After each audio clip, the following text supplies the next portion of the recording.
Hello, everybody, and welcome to yet another episode of the CXO show. This is a show that features some of India's most successful professionals in a wide range of different activities. And as I've mentioned on the show before, as an avid listener and watcher of all things business, I often find that some of India's most successful professionals don't get the credit that they deserve. They're not featured on enough shows, either on the internet or TV. So the CXO show was actually an attempt to find and feature some of India's most successful professionals. Today I have with me Janesh Kumar. How are you, Janesh? Lovely. Thank you so much, Swapnil. And it's a wonderful feeling to be with you on this platform. Thank you. I'm excited about being with you on this show as well, and the reason why that is, I've been a big consumer and a big fan of a lot of your products. And as it happens, we also partner on a lot of learning and development initiatives. So I have a close view on all things that are happening there, and it's one of the most exciting companies to work at and to be associated with. I happened to come to your office in Calcutta, right? It was a beautiful experience, so tastefully done, and just so much of thought put into everything. And it's always good for me to see a lot of homegrown Indian conglomerates and companies, bringing so much of refinement in just about everything that they do, because often you think of these things to be exclusive of the domain of, say, a Microsoft or Google or an Apple, but here we are, Indian conglomerates doing a brilliant job in providing an amazing culture, amazing work environment for their people. So you work for an outstanding organization. You're the HR head of it. So I'm sure your contribution to that is huge. Janesh, before we kickstart the interview, I'm going to do a quick introduction of you, and then I will start rolling with my first question. So, Janesh Kumar is the CHRO at RPSG FMCG, which is called Guilt Free Industries, a leading consumer goods company in India. At RPSG, Janesh leads the HR function in partnership with the CEO, MD, and the executive board members, drives strategic and operational HR initiatives in line with the organization's mission, vision, and values. Janesh has over 19 years of experience in human resources across industries like fintech, pharma, sales, R&D, and FMCG. He has held prominent positions in organizations such as JSW Steel, Dr. Reddy's, Abbott, and Airtel. Janesh has an MBA in Human Resources from Symbiosis Institute of Management Studies and is a certified executive coach. Janesh is a creative thinker, problem solver, and decision maker who excels at stakeholder management and influencing through logic. His colleagues admire him for being result oriented and analytical in his thinking and call him an energetic professional who has, over the years, developed an ability to understand business and their needs. They also commend his willingness and ability to continuously learn and grow. Those are some very, very nice things, Janesh, that we've collected from the people around you. So thank you very much for being here. And I'm excited about the next 45 minutes to an hour that we have together. Same here. Thank you so much for such a lovely introduction. You well deserved, right? The first actually thing, I have so many questions that have come to my mind just after reading your introduction. But the first question I'm going to ask you, Janesh, is just run us a little through your journey, right? What was your last bit of education? And then what got you to this prominent position of being HR head at one of India's most innovative companies? Oh, this has been an incredible journey. Now, when I look back and then connect the dots, I believe, yes, there was somebody else who was managing the show. And then he has managed it really well. So almighty, thanks to him for everything. I did my engineering, and that engineering was the only decision which I took, because everybody was taking that decision what we do after 12. So I decided I will become an engineer. Although parallelly, I was also trying to be in medical field because both my elder brothers are doctors. But then still little more inclination towards engineering because of maths and my liking for math. I got a seat into mechanical engineering and got into really, really uh, exciting time of my life. So that's where we made best of the friends, got introduced to the life outside the cushion of parents, and those 4 years of learning, not only the acads, but life lessons and life learning, I would say. And that I think was that's very critical to what I am today because of uh, the upbringing which happened in those 4 years there. Once again, the upbringing in the real world.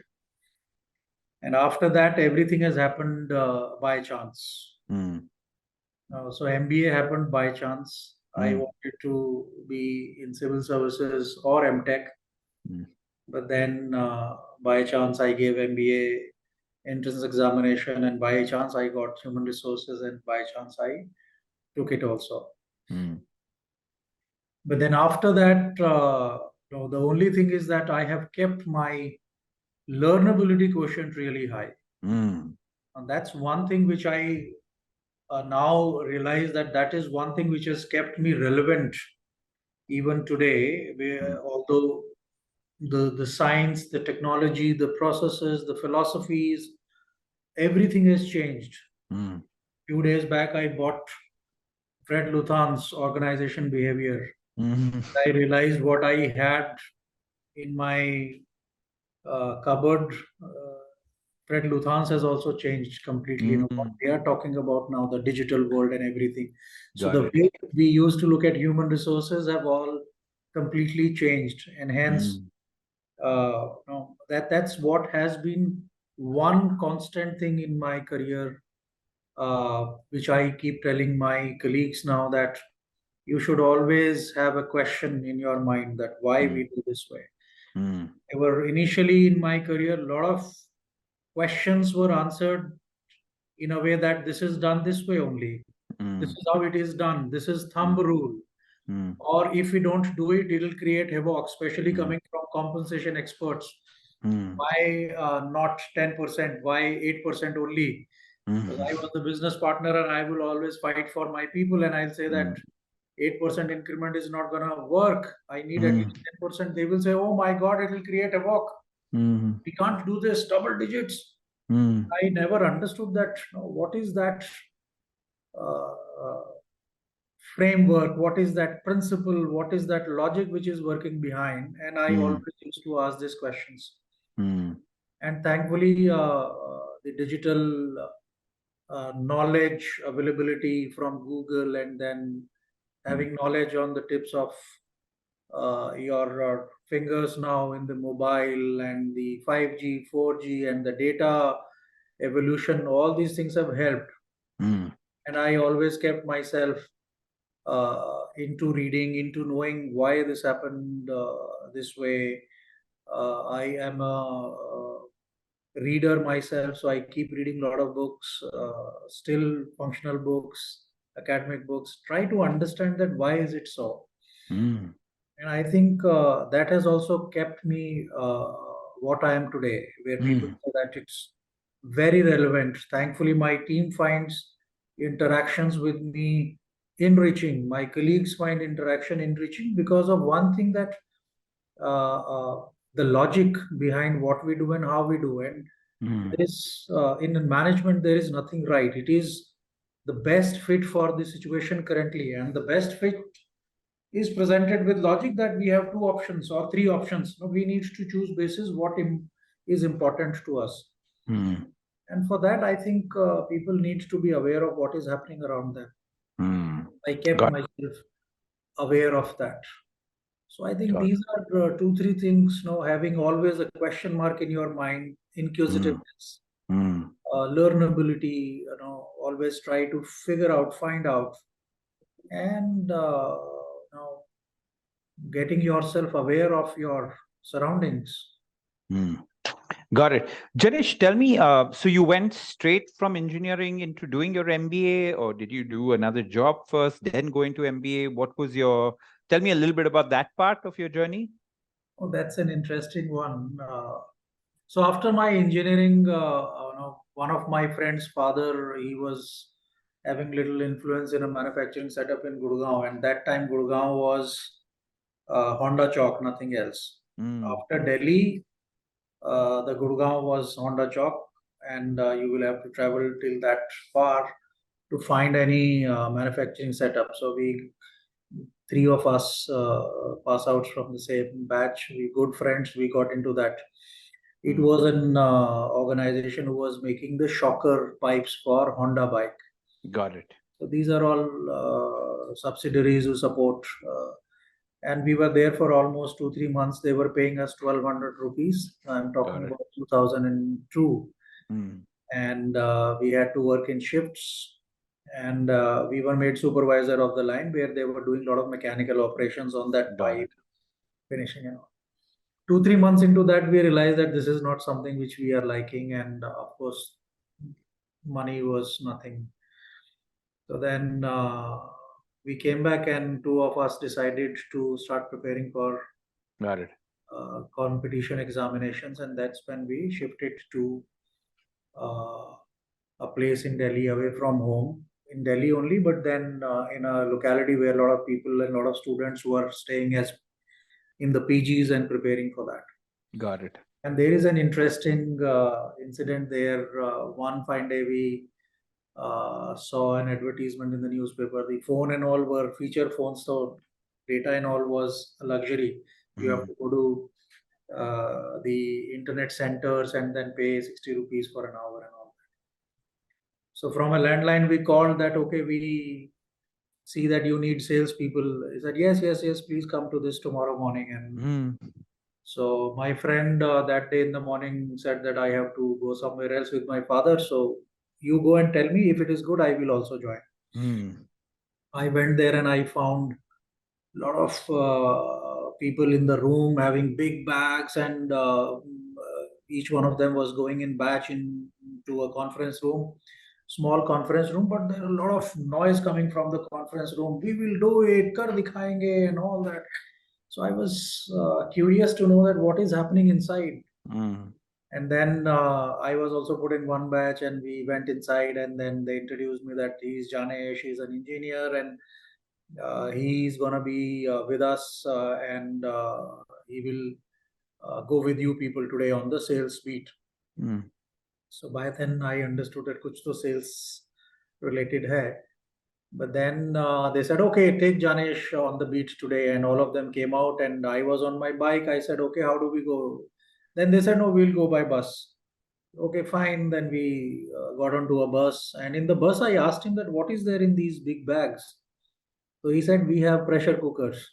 I said, okay, and what do we do?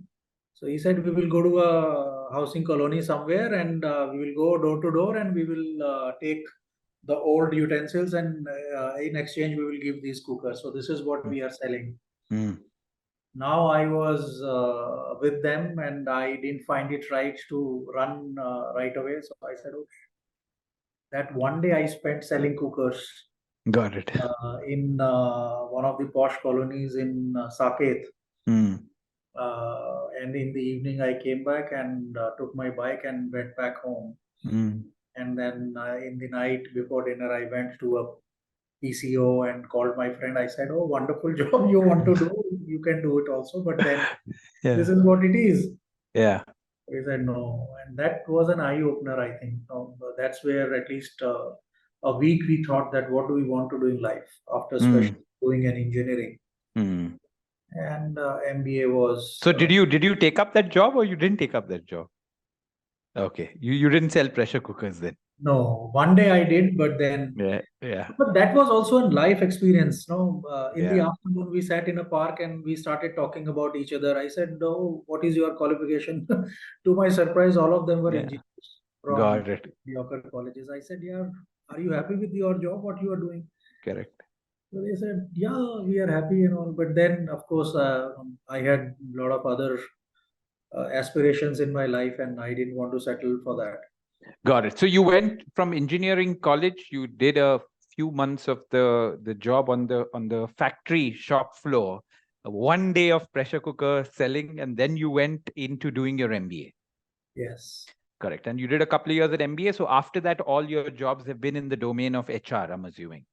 Yes. Then Wow. after that, MBA, and then MBA was again a shocker, because a mechanical engineer with 100% boys to a class of 99% girls and only 1% boys. That was a cultural shock. But then again, the learnability and ready to change. Mm, You can imagine a Haryanvi speaking yeah. person, 4 years in hardcore Haryanvi, no English at all, Yeah. Yeah. and then getting into a course where everybody does everything in English, Yeah. and of course, sophisticated people, and then you are amongst one of them. So a lot Mm, of things had to be changed in got the it. way I dress myself, in the way I speak, in the way I walk. Yeah. Initial 6 months were, I think, change, Yeah. 100% change in. But then, of course, that has been one of the strengths I believe in me is ready to change. Why not? Let us Got learn it. something new. Does being an engineer, did it help in HR at all? Was it an advantage? Was it a disadvantage? At least for me, it has worked in great advantage for me. How exactly? Today, when I realized that, the way I used to look at the numbers, Mm, uh, whether when I started as a talent acquisition person, I used to look at offer mm, and then look at the numbers in terms mm, of what I should offer and how much percentage and all. That used to come very quick to me. mm. And in terms of putting some formulas and understanding those formulas, that why it is so extrapolation. He will say that if he continues like this after 5 years, where he will reach and all. It used to be a simple task for me. Just put in formula and then it'll give you. And then people used to ask me, what formula have you put? Those Mm, things I think came because of my engineering and mathematics knowledge, and somewhere a logical mind. I'm not discounting the other qualifications, but an engineer has an inherent question mark in terms of correct. logic, saying that no, why is it so, and hence what Correct. is the science behind it. Correct. I And couldn't agree. I couldn't, Janesh, agree with you more. And the reason why I asked that particular question, having done a lot of these interviews, done a lot of these interactions, especially with senior HR folk, I've always found the combination of engineering with HR as a very useful combination. And anybody that I've spoken to has always on a similar lines told me about the advantages of it, right? And it always revolves around number, because typically when you speak to people, and you'd agree, Janesh, from the HR field, they get into HR because they're not that comfortable with numbers more often than not, right? They think HR means people related, and I think at least in the modern context of HR, just being very number savvy, logic savvy, quant savvy is become very, very important in the job, right? So I can imagine your affinity to mathematics and your background in engineering would have been is a really helpful thing in today's time and age.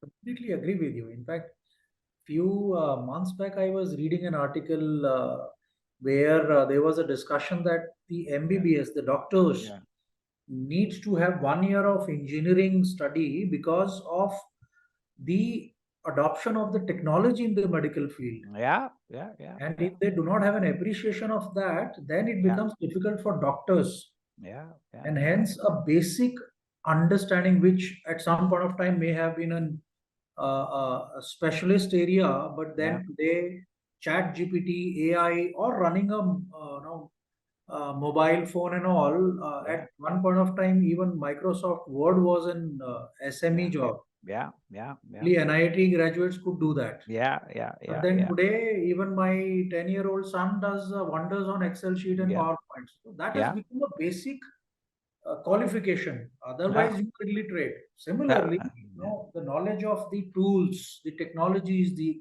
AIs is going to become a basic qualification to be in any job if yeah. you want to survive in the digital world now. Yeah, correct. You're absolutely right. When it comes to doctors, that's a thought that has always been on my mind. That the doctor of the future needs to be half an engineer, right? Or at least I may be exaggerating when I say half an engineer, but he needs to have tech savviness. I think that's what you meant. A little bit of engineering bent of mind, a little bit of tech savviness. Shouldn't get apprehensive about dealing with anything new tech, because that's going to be the future for healthcare, right? On the whole, I would go one step further to also say, I think doctors, as we go ahead, are also going to have to be micro data scientists in some way, right? Because the earlier doctors, the way they used to do prescriptions, what the basis of that was, and you have two doctors in your family, like you said, versus today, each and everything is dependent on a test done. And if anything is prescribed, medicine or operation slash surgery, before all the adequate tests are done, the doctor or hospital can get into trouble. So their ability to read those things are so important, and therefore I think a little bit of engineering, a little bit of math, a little bit of data science, and you would agree, especially for healthcare professionals, a little bit of training on customer service and soft skills Absolutely, absolutely. is so important. But I think that's important for just about everyone. But I like what you stated. I think your combination of engineer plus HR head is a very lethal combination. And I would encourage just so many people in the HR background, even if they don't come from engineering backgrounds, at least stoop yourself in learning a little about at least data sciences, right? Get comfortable with numbers, because most of these calculations that you spoke about, they aren't really complicated calculations that you need to do, right? You need to work in the realm of arithmetic, not in the realm of algebra, right? Yes. So I think that's a good tip, Janesh, from you to HR people. Hey, get your grounding in that. That is important, even if you don't do your engineering. Okay, my next question. I have so many questions just based on what you said so far. Janesh, what led to this learnability quotient that you're talking about? Why are you an inquisitive person? Why do you have question marks? And what led to you being able to keep your learning quotient high? And I don't want you going back to your engineering days. I know the engineers naturally have a mindset of questioning and getting to the base of something, the first principle of something, but I want you to give me an answer beyond that. What makes your learning quotient high? No, in fact, this is a realization of a few days back only, when I Yeah. was also looking at some of the employee behaviors. Mm, While we will talk about it later, but then there is always L&D professionals always struggle to get people to do training programs, mm, right? And we talk about that. No, people are not inquisitive. They are not wanting to learn new things and all. Why is it so? mm, And then we do a lot of these competency mapping, and we mm, really realize that no, this learnability quotient and all. But how is it developed? mm, And then I was looking at, just like that, looking at my upbringing. You have very rightly said, no, engineering, of course, has strengthened that. But mm, then I was realizing that my upbringing, which becomes similar to what a journey an employee has in an organization. mm, My father, most of the time, and I now, even now, if I would say that, Dad, my cycle, I think it is a puncture, he would mm. tell me, figure it out. And if it is a go Mm. and get it done. Mm. I said, okay, can I take my cycle to the puncture wala? He said, yeah, it is in the society only, na go. So he Mm. will ask me to go. And then I will stand there and look at this. Mm. Dad, I need a domicile certificate for my competition examination. So take a bus and go, no, figure out. Mm. Okay. Then I took my bus and all. So in very, very small things, instead of Yeah. feeding me, Yeah. he would tell me figure out. Yeah. Now in the organization also, most of the time, when the manager becomes prescriptive, Mm. that you will not be able to do it, do as I am telling you. Mm. because I don't have time and patience to teach you, to allow you to do the your way. So whatever I'm telling you, please do it and get done. Yeah. But if you will see that people who tell them that, oh, this is a challenge, you are not getting sales, tell me what can we do? Mm. And then that person is actually forced to think. Mm. And if he's forced to think, then he will have inquisitiveness, he will have questions. Mm. And I think that's very important realization for me at least, Mm. Mm. that, oh my God, maybe this is some of the things which helped me to become inquisitive. Mm. We were more with nature. No? We would go out and see how the nature is having its wonders. In the rainy seasons, we will go out in the evening, walk with family. And my dad, we were in Assam, so we will see a frog of a different kind, very, very rubbery or very different in color and all. So we were always put in that environment. Otherwise, what even I am doing as a parent now, when we, let's Mm. say, I'm in Calcutta, I go to Siliguri in the night, I don't allow my kids to go out. Mm. We don't go out. You never know. There will be a snake and all. My father never cared about it. Yeah. We Yeah. were in Assam and we were asked to go and get this bread from the shop. And Yeah. in the dark, I will go around 2 kilometers, although inside the society only. But then those 2 kilometers sometimes gave you experiences of life, Yeah. True. which True. I True. think now we don't have patience. We don't have that kind of what do I say? No, the managers don't have that kind of trust and belief in the teams below. Yeah. A lot of people forget about the behaviors which they show to them. No, this book called as Fearless Organization by Amy Edmondson. Mm. A wonderful book, and she has given some examples that how we create an environment where we shut down people, Correct. shut them in terms of asking questions, being inquisitiveness and all, and they decide to keep quiet, and we kill their curiosity, we kill their innovation. Correct. So I think a lot of things of starting from upbringing and how the managers, the responsibility lies more with the managers and leaders than the individuals. If Got it. they are not inquisitive or if they are not curious. Got it. Very interesting. Um, Lots of things that I want to make a comment on. The thing in my organization for many, many years, and the reason why I had a smile on my face is that, if there was a phrase that people could connect with me, it would always be figure it out, right? Because I like you, truly believe that, the best way for people to learn is by doing. And by doing, we mean by figuring a tough problem out, right? That they think they can't do themselves, but end up realizing that they can do, right? I think that's the best kind of learning, and that's the best kind of building of self confidence as well within a person. A person starts feeling way more competent when he figures tough problems out.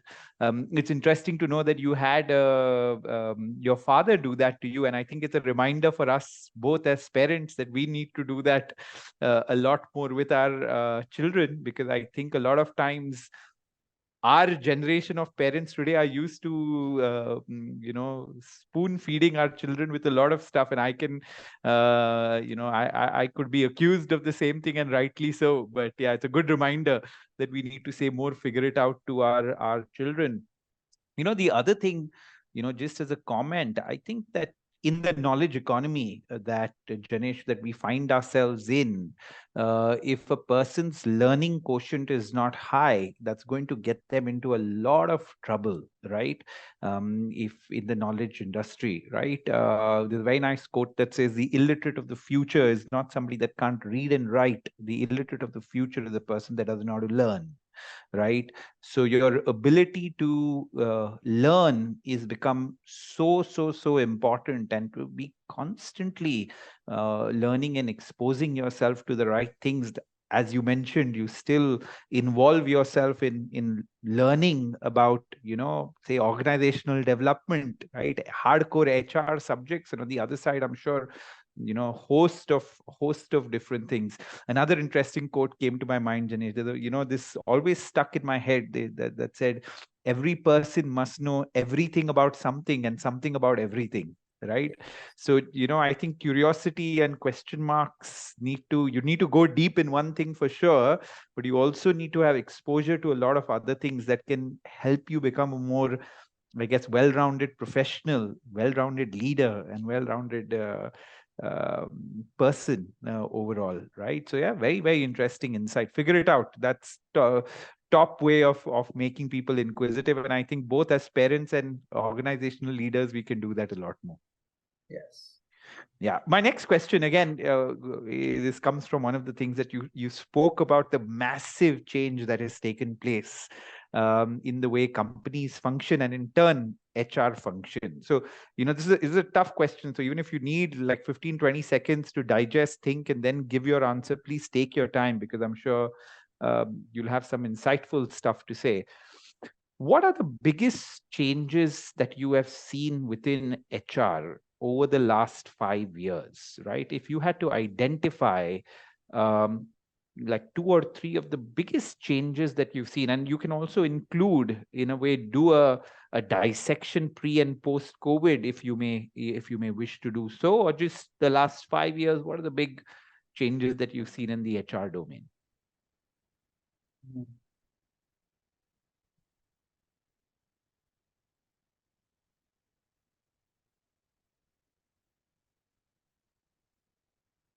See, in a way, the best and the most important which comes to my mind is realization of a lot of things.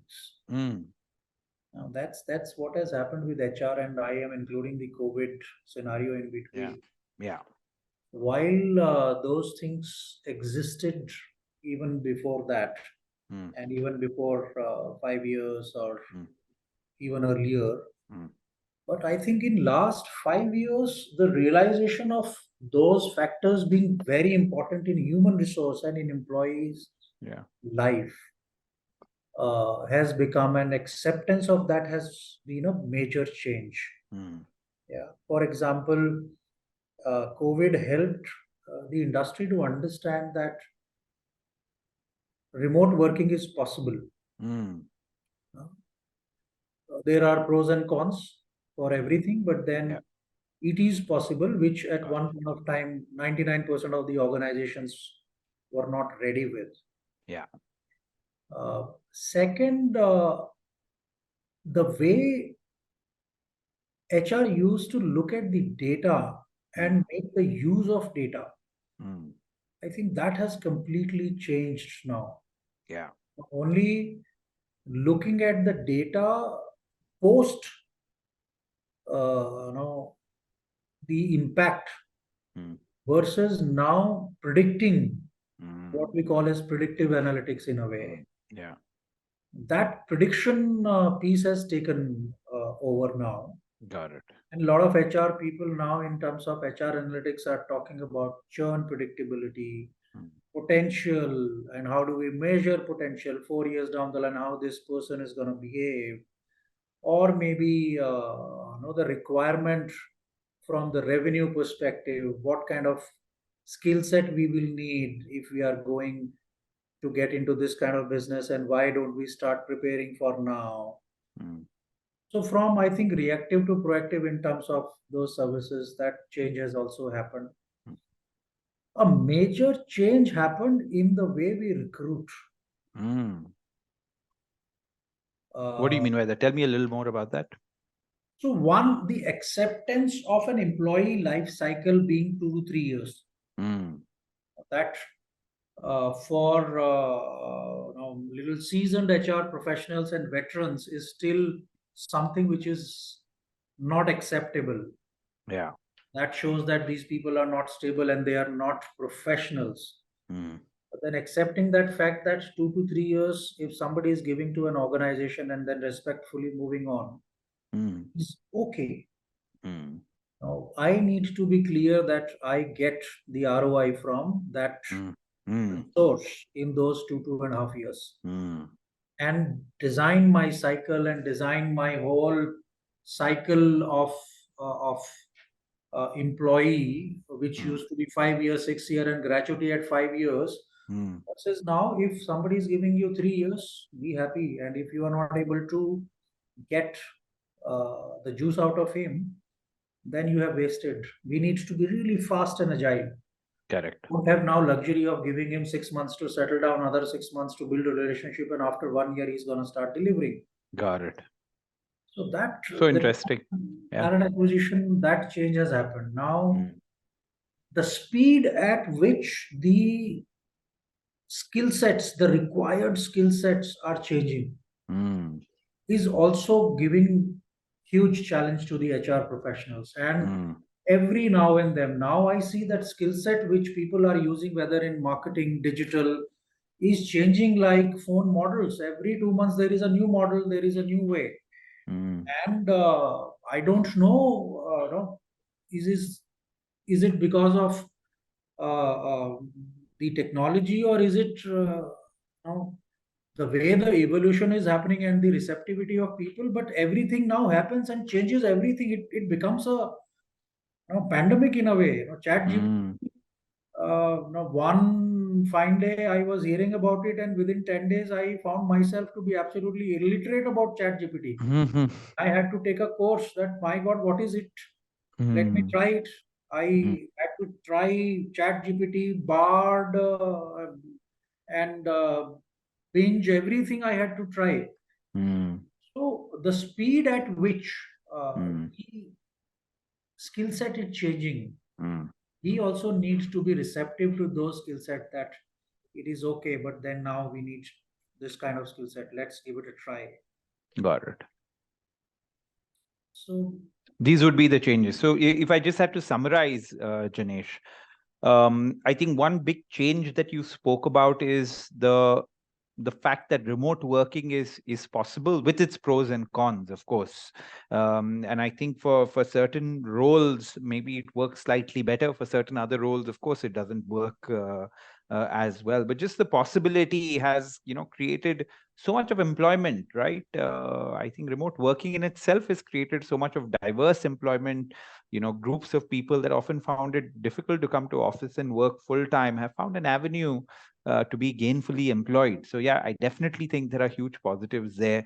A good point made on data, right? And how the use of data has become not just as a post-mortem event, but it's become more predictive in nature. And I think, like you said, all of these come under the broad realm of the realizations more than anything else, right? That I think the HR community and business at large has had. So the more predictive use of data, the more use of data to take decisions in the HR field. You spoke about recruitment. I think that was a very, very good point and a very insightful point of saying that the duration in which an average young employee will stick in an organization is probably come down to 2 to 3 years. We need to change ourselves to adapt to that more than expecting people to change. And lastly, of course, you spoke about the required skill sets, right? The ongoing need for that, right? So I'm going to take a segue based on your last answer, right? So, Janesh, if there was a young person graduating or post-graduating and basically getting into the workforce, right? Agnostic of which field they're in, but they're entering the workforce, agnostic of which kind of industry that they're joining. What would you advise that young person as to the top 3 skills that they would need to succeed in their career? Because you had a very, very successful career. So what would those top 3 skills be in your brain? So one, I would say that be absolutely open to experience. Now, whatever experiences you are having, be open to them without initially making perceptions about them, or shaping your personality basis that. Just experience them and have your own interpretation of that in a positive way only. Got it. Second, always be inquisitive again. Always ask why. No, HR, human resource, or any function that way. And I believe human resource is a wonderful, wonderful science, much complex than physics, maths, or any other science. Human psychology is very complex, and hence HR is based on a proper, huge science where a lot of psychologists, a lot of uh, smart brains have worked. Third is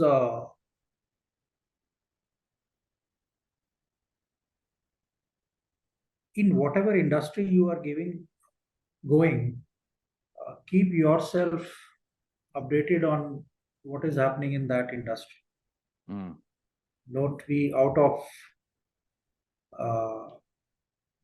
the latest news and happenings in that industry. Correct.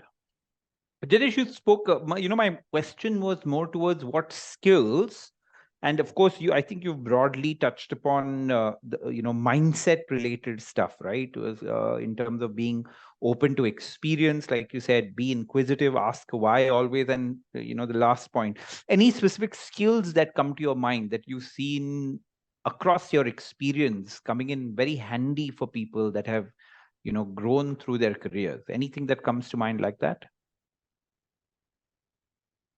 So one is, I think, articulation of your thoughts, which broadly we say communication skills. But then in communication, a lot of things come. It is not about how fluently you speak English. It is how beautifully you put your ideas into words and statements so that it creates an excitement or an inquisitiveness or an acceptance by somebody who is listening to you. Correct. A lot of people know how to speak, but that they don't know what to speak, when to speak, and how to speak. Correct. And which is what we realize when we reach at the top. Got it. It is all about how you present your idea, in what tone, Correct. in what kind of words, and being politically correct. And being politically correct, it doesn't mean that you give wrong information. Being politically correct means you are sharp enough to put your point so that you don't disrespect anyone, but then you get your point through. Correct. So communication becomes one.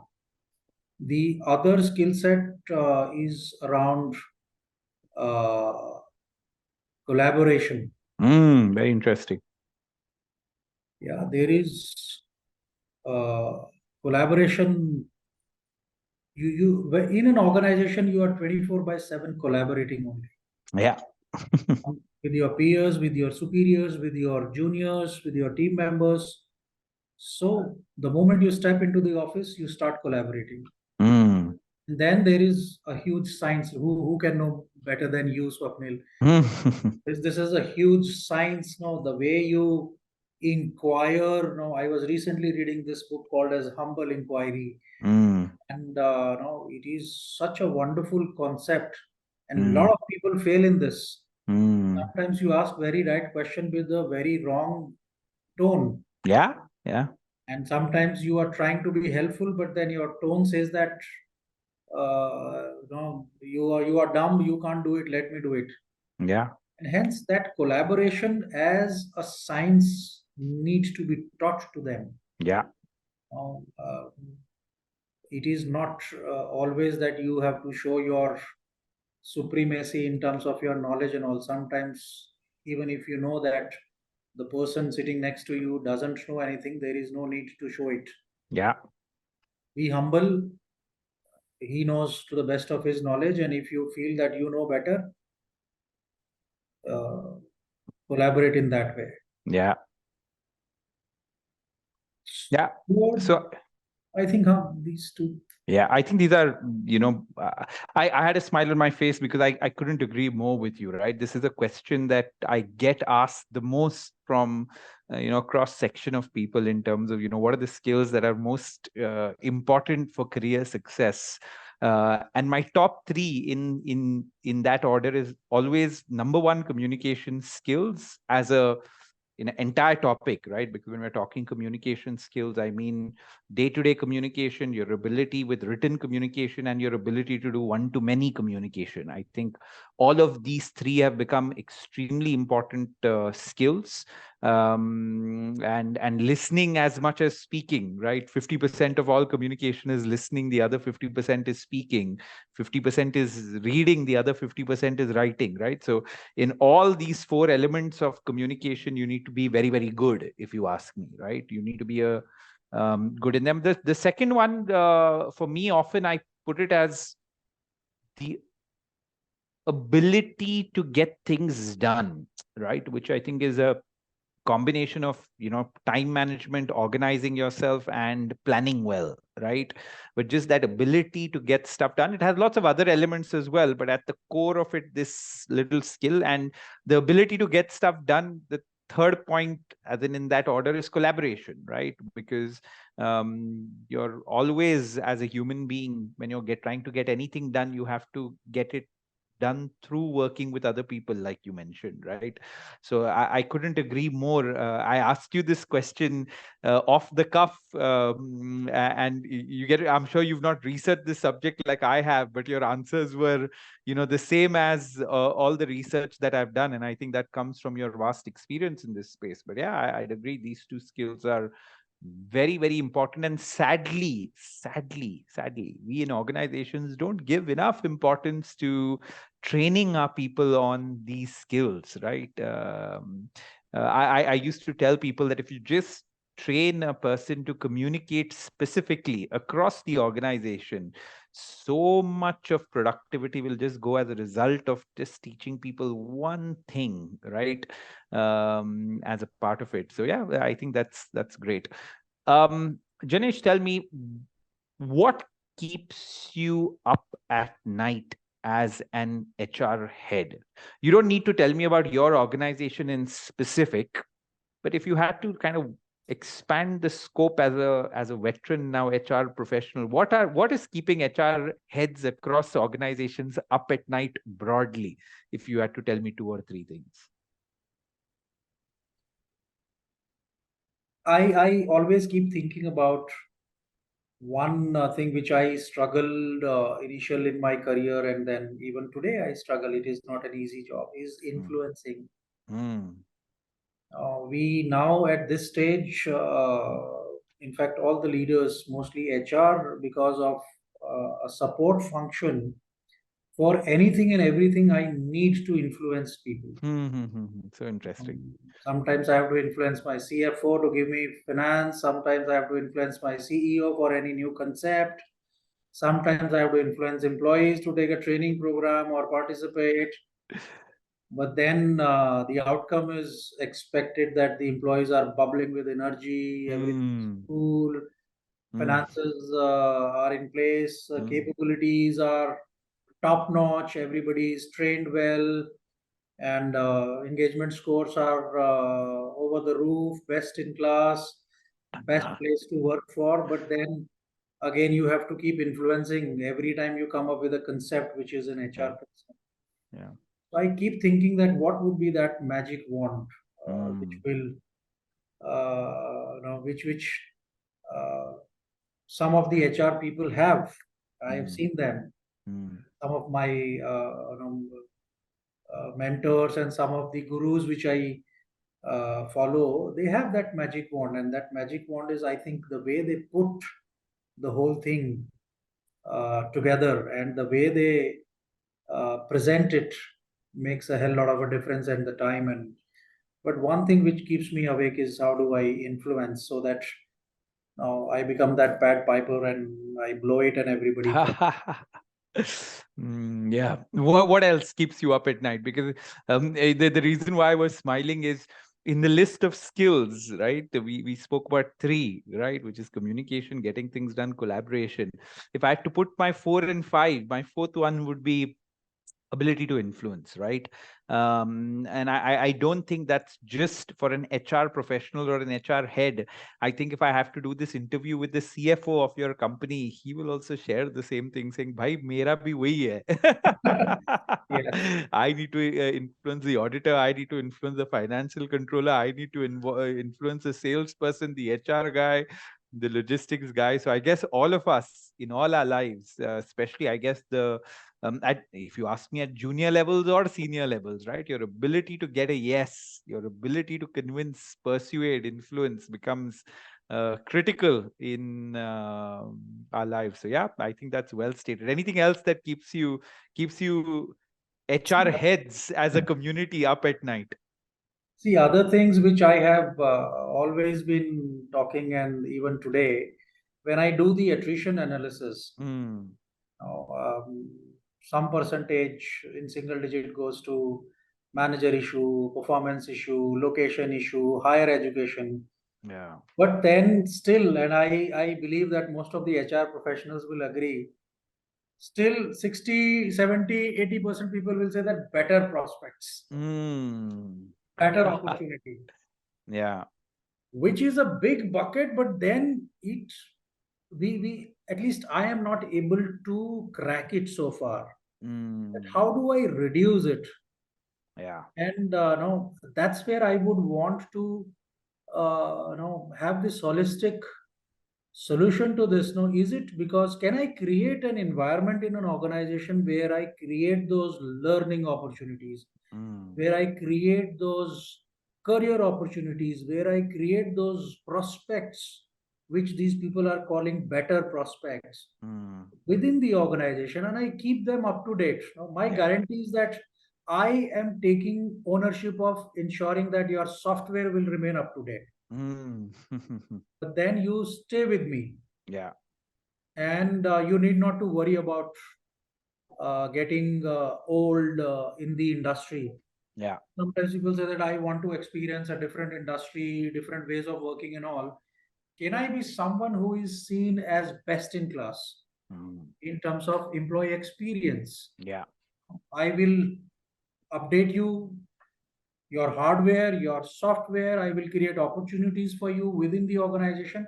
And of Yeah. course, organization is getting a up to dated capability level Yeah. skill set in the organization. So I don't know what is the solution to that better Yeah. prospects, which Yeah. takes away. Correct. Higher. Neither do I, Janesh. Neither do I. I don't know what the perfect answer like you is to that problem. But just a couple of comments on that, right? Why is it happening? I think it happens for a few reasons. I think the grass always looks greener somewhere else, right? And I think that is one of the main reasons. And I think in today's day and age, with when you're on LinkedIn, when you're on social media, when you're on a bunch of these channels, the grass is looking super green. The grass is looking like a ground in England or Australia. You get what I'm trying to say? It's looking super green somewhere else. And I guess once they go to that, what they believe are the lush greens somewhere else, they realize that all the greens everywhere are almost the same, right? But I guess that's one of the reasons, if you ask me, why the lifespan has gone to 2 or 3 years, is just this thing of thinking that it's better somewhere else, it's easier somewhere else, it's too tough here, I must go there, and then a realization that this is the same, and then the amnesia happens again after 2 or 3 years, that they again start believing that the grass is greener somewhere else, right? So yeah, I think it's a problem all of us must think of. It's a problem all of us must try to solve as organizational leaders. But I guess that's the reason behind it. I'm assuming from an organizational point of view, sometimes what I've noticed is organizations sometimes are tired of the known devil inside, and often are looking for somebody fresh from the outside with a ray of hope, saying that this fresh person is going to come in outside and solve this very tough issue that I have. So they don't want to deal with the known devil. They want to, in a way, explore the unknown angel or devil, right? And that's why they're looking at that person coming in, and often those problems don't get solved, I guess, until you go to the root of it, right? So yeah, I think the better prospects largely fall in that category. And I'm sure you being a math person, I would often share this with my team, Janesh, of saying, if you leave at this point for a 10% hike, and then you don't get that hike after 6 months when your regular appraisal is, the difference between what you're going to make is very, very nominal, right? It's not even that 10%, actually it's down to a 2 or 3%, that if you perform well, maybe you'll get that in your next appraisal cycle if you're a great performer. You're getting my point, right? And I also think people not being very good at maths and doing these calculations often get caught up in that little bit extra raise that they're going to get somewhere else, and not realizing that, hey, they're missing an appraisal cycle, and maybe more or less it would get even out in a year and a half's time, right? So people get fooled by numbers and don't use numbers to their own advantage, right? So yeah, I guess these are common things that keep all senior leaders and HR up at night. Attrition. How do you go influence? Any last ones that you have before we both have to run? No, I think no, you summarized it really well, and that's what is a challenge. Yeah. And no, again, we people who are in the industry, in the system, are responsible for whatever culture we see in the industry. If people are leaving for 5,000, 10,000, somebody else is hiring them. Yeah. Yeah. If True. True. people are True. not serving notice period, somebody else is not bothering about them serving notice period in the previous organization. Yeah. Yeah. Yeah. Yeah. So Absolutely. we all are responsible for creating maybe problems for each other. Yeah. Yeah. For sure. Last question, Janesh, for you, right? And you can, because we've run out of time, you can give a quicker answer. What's the best part about being HR head? What's the part that you love the most? Oh, dealing with different personalities and different thought process. Okay. Wonderful, no? But honestly, it took half of my career to start enjoying this. Now, before that, it was all operational HR and maybe only looking at numbers, Yeah. forms, datas, making presentations and all. But then after that, when I kind of got into a leadership role, Mm, and that's when I started looking at the behaviors mm, and a larger cohort behaviors, the group mm, behaviors, mm, and then looking at an organizational behavior in a way that why this organization is behaving in this way. And let mm, us try to that. That's when I started enjoying it. mm, And you see people thinking in very, very different ways. mm, And then the perspectives are absolutely right. No, it mm, is so very right that no, they're thinking from a different set of realities, mm, and I am thinking from a different set of realities, although both are real. mm. But then a lot of arguments, a lot of uh, disagreements happen because my reality is different from your reality, Yeah, absolutely. and there need to be someone who bring them together, that let's appreciate each other's reality and then arrive at something which is organization's reality, and this one Yeah, for organization. very interesting. I think that is a good note to end this conversation on. I think uh, you know something that I learned very early, Janesh, was this thought that you said everybody knows something that you don't, right? So especially when you come across a different personality, you get to learn something, or at least you get to learn their reality or perspective, right? And I think both of which is very important to be a well-rounded and a professionally successful, right? I think both things are very important. So if we keep wearing that lens that you spoke about of learning, and then coming across to these different personalities and seeing what you can pick up from there, I think that's a lovely place to be in. Janesh, it was a pleasure talking to you. I didn't realize how we've spoken for over an hour, and I didn't quite realize how the hour went by. You shared some very insightful things for anybody that would watch this. thank you very much, and congratulations on having such a stupendous career and still having a big smile and excitement about your role as an HR professional. I can see that is still very much there. And your journey has been very exciting as well, from selling a pressure cooker for one day to being HR head, right? And I think the one thing that was constant across, which I sensed across, was you have drawn learnings from that one day that you sat at the park with those people who are your fellow engineers. And I think you have a approach of learning every day from everybody that you come across, right? So thank you very much, and I will see you soon. If you're in Bombay, please drop by. I will see you if I'm around your side of town. My pleasure, and thank you so much for this, Swapnil. Thank Really you. enjoyed See it. you.